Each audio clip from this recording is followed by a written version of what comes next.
আসসালামু আলাইকুম everyone, welcome back to my channel with another new recipe. And আমি আজকে তৈরি করতে চলেছি আমড়ার খাট্টা মিঠা অর্থাৎ আমড়ার টক মিষ্টি একটি রেসিপি। এখানে কতগুলো কাঁচা আমড়াকে আমি ছিলে গায়ে দাগ দিয়ে নিয়েছি। আমি এখানে আমড়াগুলোকে একটু সবুজ অংশটা রেখে ছিলেছি, কারণ আমড়ার মেইন টকটা কিন্তু এই সবুজ অংশটা থেকেই পাওয়া যায়। তো আমড়াটাকে সিদ্ধ করার জন্য আমি একটা প্রেসার কুকারের মধ্যে জল দিয়ে এবং হলুদ গুঁড়া আর লবণ দিয়ে আমি আমড়াটাকে সিদ্ধ করতে দেবো। ততক্ষণ সিদ্ধ হতে দিয়ে আমি যেহেতু এটা আমড়াটা আজকে মেনলি নারকেলের দুধ দিয়ে বানাবো, সেহেতু আমি এখানে নারকেল থেকে দুধ বার করে নেব।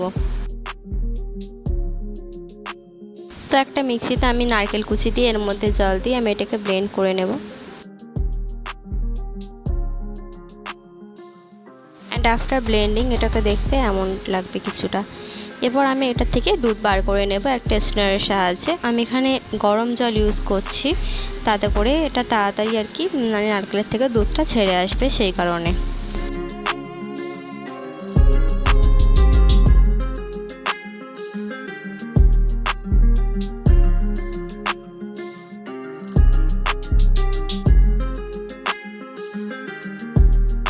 আমি এর মধ্যে নারকেলের দুধ বার করার প্রসেসটাও দেখিয়ে দিলাম, তাতে করে আপনারা যদি এই প্রসেস ফলো করে নারকেল থেকে দুধ বার করেন তাহলে অনেকটা ইজি হয়ে যাবে।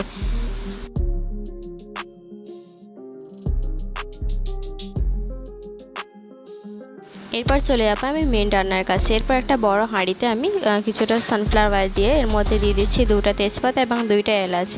এরপর দিয়ে দিলাম পেঁয়াজ কুচি। পেঁয়াজটা একটু হালকা ব্রাউন করে ভেজে নিয়ে আমি এর মধ্যে নারকেলের দুধগুলো দিয়ে দেবো।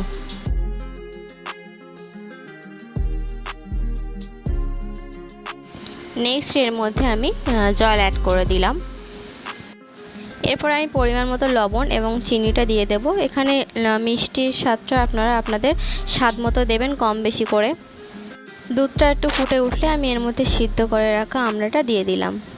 এরপরে অনেকক্ষণ ধরে জাল দিতে হবে, যতক্ষণ না দুধের কালারটা চেঞ্জ হয়ে আসছে। মিডিয়াম টু হাই ফ্লেমে 15 থেকে 20 মিনিট মতো জাল দিয়ে রান্না করলে কালারটা চেঞ্জ হয়ে আসলে দুধের কালারটা, এরপরে নামিয়ে নিলে তৈরি হয়ে যাবে আজকে আমরা এই খাট্টা মিঠার রেসিপি। আজকের রেসিপিটি কেমন লাগলো অবশ্যই জানাবেন। রেসিপিটি ভালো লাগলে please do like, comment, share and আমার চ্যানেলটিকে সাবস্ক্রাইব করবেন। দেখা হবে নেক্সট কোনো ভিডিও নতুন কোনো রেসিপি নিয়ে। Thank you.